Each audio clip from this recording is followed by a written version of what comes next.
అందరికీ నమస్కారం. ముందుగా ఓం శ్రీమాత్రే నమః అని కామెంట్ పెట్టి లైక్ చేసి మా ఛానల్ని సపోర్ట్ చేయండి ఫ్రెండ్స్. ఆషాఢమాసం ప్రారంభంలో వచ్చే ఏకాదశిని దేవసేని ఏకాదశి లేదా తొలి ఏకాదశి అంటారు. ఈ రోజున ఏకాదశి వ్రతాన్ని ఆచరించడం వల్ల గత జన్మల పాపాలు సైతం నశిస్తాయని నమ్మకం. హిందువుల మొదటి పండుగ తొలి ఏకాదశి. ఈ తొలి ఏకాదశి పర్వదినం నుంచే పండగలు ప్రారంభమవుతాయి. ఇప్పటినుంచి వరసగా వినాయక చవితి, దసరా, దీపావళి, సంక్రాంతి పండగలు ఒకదాని తర్వాత ఒకటి వస్తాయి. హైందవ సంప్రదాయంలో తొలి ఏకాదశి పండుగకి విశేషమైన స్థానముంది. దీన్నే శయని ఏకాదశి లేదా హరివాసరం లేదా పేలాల పండుగ అని కూడా పిలుస్తారు. జూన్ 26 నుంచి ఆషాఢమాసం ప్రారంభమైంది. ఈ ఏడాది 2025 జూలై 6వ తేదీన ఈ తొలి ఏకాదశి పండుగ జరుపుకోనున్నారు. ఏకాదశి అంటే 11 అని అర్థం. ఇందులో విశేషమంటే ఏమిటంటే మనకుండే 5 జ్ఞానేంద్రియాలు, 5 కర్మేంద్రియాలు, వీటన్నింటినీ కలిపి పనిచేయించే మనస్సు, అంతరేంద్రియం.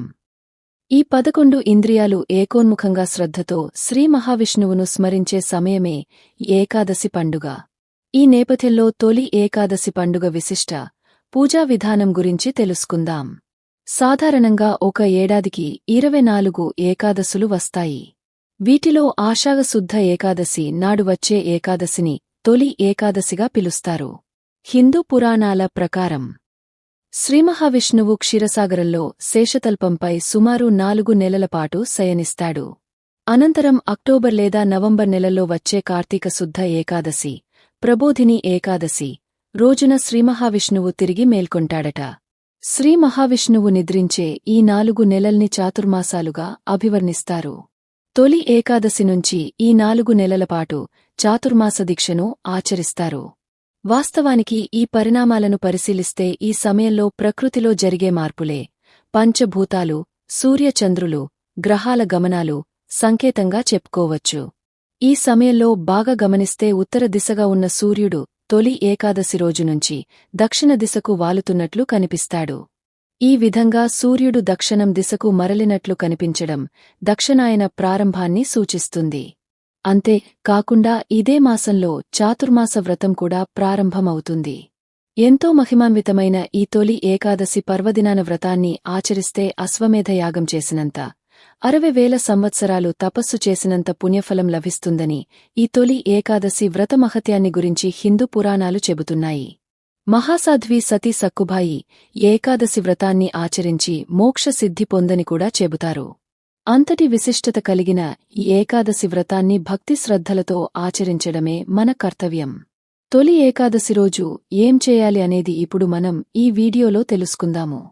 అయితే తొలి ఏకాదశి రోజు ఏం చేసినా చేయకపోయినా మర్చిపోకుండా గుర్తుపెట్టుకుని ఈ రంగు చీర కట్టుకుంటే చాలు, దీర్ఘసుమంగళ యోగం కలుగుతుంది. భర్త నిండు నూరేళ్లు జీవిస్తాడు, మాంగళ్యబలం పెరుగుతుంది, భర్త సంపాదన పెరుగుతుంది, వద్దన్నా డబ్బు వస్తుంది, ఇంట్లో డబ్బుకు లోటుండదు అని పండితులు చెబుతూ ఉన్నారు. అంతేకాదు తొలి ఏకాదశి రోజు ఆడవారు ఈ రంగు చీర కట్టుకోవడం వలన దరిద్రమంతా కూడా పోతుంది, కష్టాలు కన్నీళ్లు అన్నీ పోతాయి, ధన సమస్యలన్నీ పోతాయి, లక్ష్మీదేవి అనుగ్రహంతో ధనలాభం కలుగుతుంది. మరి ఇంతకి తొలి ఏకాదశి రోజు ఆడవారు ఏ రంగు చీర కట్టుకుంటే దీర్ఘచమంగళి యోగం కలుగుతుందో ఇప్పుడు మనం ఈ వీడియోలో వివరంగా తెలుసుకుందాము. ఫ్రెండ్స్, ఫస్ట్ అయితే ఈ వీడియోకి ఒక లైక్ కొట్టి మా ఛానల్ని సబ్స్క్రైబ్ చేసుకోండి. అలాగే ఈ వీడియోని చివరి వరకు చూడండి, అప్పుడే మేము చెప్పే విషయం మీకు పూర్తిగా అర్థమవుతుంది. తొలి ఏకాదశి రోజు అందరూ ఉపవాసముండి విష్ణుమూర్తిని పూజించాలి. ఉపవాసం ఉండలేని వాళ్లు పాలు పండ్లు తిని ఉపవాసం ఉండవచ్చు, లేదంటే ఒక్క పూట భోజనం చేసి ఏకభుతముండవచ్చు. ఇలా మీకు తోచిన విధంగా ఉపవాసం చేసుకుని లక్ష్మీదేవితో పాటు కలిసి ఉన్న విష్ణుమూర్తినిగాని లేదా వెంకటేశ్వర స్వామివారినిగాని పూజించాలి.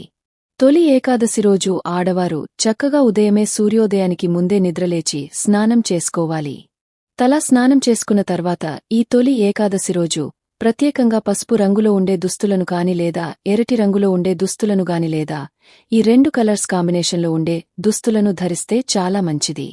ఇలా తొలి ఏకాదశి రోజు పసుపు రంగు లేదా ఎర్రటి రంగు లేదా ఈ 2 రంగుల కలయికలో ఉన్న దుస్తులను ధరిస్తే లక్ష్మీనారాయణ అనుగ్రహం లభిస్తుంది, దీర్ఘ సుమంగళి యోగం సిద్ధిస్తుంది, భర్త ఆయుష్షు కూడా పెరుగుతుంది, మాంగళ్యబలం పెరుగుతుంది, ఐశ్వర్యం కూడా వృద్ధి చెందుతుంది.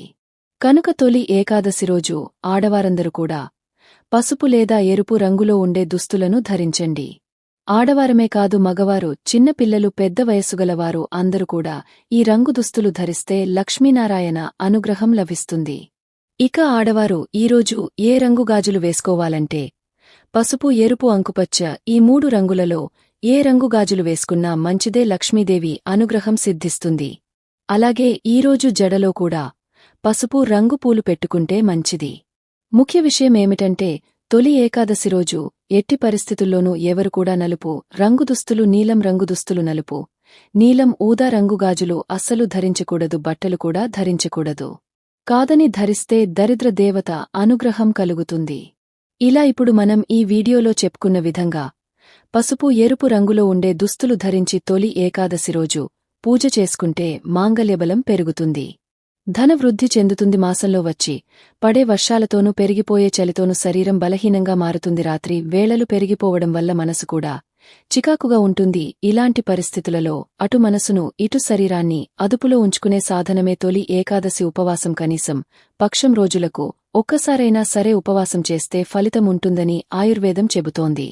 కాబట్టి ప్రతి 15 రోజులకు ఒక్కసారి ఉపవాసం చేసే అలవాటును మొదలు పెట్టేందుకు తొలి ఏకాదశి సరైన సమయం. ఈ తొలి ఏకాదశికి ఒక వారం ముందే పేలాల పిండి తయారు చేసుకుంటూ ఉంటారు. వేళాలలో బెల్లాన్ని, యాలకులను చేర్చి దంచి ఈ పిండిని తయారు చేస్తారు. ఎందుకంటే తొలి ఏకాదశి నాడు పేలాల పిండిని తప్పక తినాలని పెద్దలు అంటారు. పితృదేవతలకు ఎంతో ఇష్టమైనవి. అందువల్ల మనకు జన్మనిచ్చిన పూర్వీకులను ఈరోజు గుర్తు చేసుకోవటం మన బాధ్యత. ఆరోగ్యపరంగా కూడా ఈ పిండి చాలా మంచిది. ఈ సమయంలో బాహ్య ఉష్ణోగ్రతలకు అనుగుణంగా దేహం మార్పులు చెందుతుంది. గ్రీష్మ ఋతువు ముగిసిన వర్ష ఋతువు ప్రారంభమయ్యే సమయం ఇది. కావున శరీరానికి ఈ పిండి వేడిని కలుగచేయడమే కాక వ్యాధి నిరోధక శక్తిని పెంచుతుంది. వర్షాకాలంలో వ్యాధిబారిన పడడానికి ఉన్న అనేక అవకాశాలను ఇది తిప్పికొడుతుంది. అందువల్ల తొలి ఏకాదశి రోజున ఆలయాలలో, ఇళ్లలో పేలాల పిండిని ప్రసాదంగా పంచడం ఆనవాయితీగా వస్తోంది. తెలుగుదేశం వ్యవహారాల ప్రకారం గుంటూరు మండలంలో కొన్ని ప్రాంతాలలో దీనిని పేలాల పిండి ఏకాదశి అంటారు. పేలాలు విసిరి పిండి చేసి బెల్లంతో కలుపుకొని తింటారని ఆ పేలాల పిండి మీద కూడా పండుగ ఆచారంగా కొనసాగింది. ఉపయోగ గోదావరి మండలాల్లో, మాగాని గ్రామాల్లో రైతులు ఈనాడు కొత్త పాలేరులను కుదుర్చుకుంటారు. ఆ ప్రాంతంలో వాళ్లకు తొలి ఏకాదశి దానికి ముందు దినాలు ఆటవిడుపు సమయాలు. తొలి ఏకాదశి నాడు కొత్త పాలేరులకు కొత్త బట్టలు, కొత్త కార్లు ఇచ్చి పిండి వంటలతో భోజనాలు పెట్టడం కూడా ఆచారంగా ఉన్నట్లుగా కొన్ని గ్రంథాలు పేర్కొన్నాయి. పేరు ముందా ఏకాదశి ముందా అని నెల్లూరు జిల్లాలో ఒక సామెత కూడా ఉంది. ఆషాఢం నుండి మేఘోదయం అగుచుండుట చేత ఏరువాక పనుల ప్రారంభించేవారు. సామాన్యంగా ఆషాఢ శుక్ల ఏకాదశి వరకు నీటి వనరులలో కొత్తనీరు రావడం కద్దు. అందుచేత ఏరు ఏకాదశి పందెము వేసుకుని నేను ముందా నువ్వు ముందా అనే పోటీ పడతాయని అలంకార యుక్తి ఒక సామెతగా వాడుకలో ఉంది. ఏకాదశి నాడు వ్రత విధానం పూర్వకంగా నియమాలతో విష్ణువును ఆరాధించాలని భవిష్యత్తుల పురాణం చెప్తోంది. తొలి ఏకాదశి నాడు భగవంతుని స్మరిస్తూ ఉపవాస దీక్ష పాటిస్తారు. విష్ణు స్తోత్రాలతో షోడశోపచార పూజ నిర్వహిస్తారు. ఏకాదశి నాడు పిప్పల వృక్షం ప్రదక్షిణలు, దేవాలయాలలో దీపారాధనలు, ఆచరణలో ప్రధానాలు. ద్వాదశి నాడు అన్నార్తులకు భోజనం పెట్టి ఆపై లక్ష్మీనారాయణ పూజించే తీర్థప్రసాదాలను స్వీకరించి ఏకాదశి వ్రత దీక్షను విరమించాలని పురాణాలు చెబుతున్నాయి.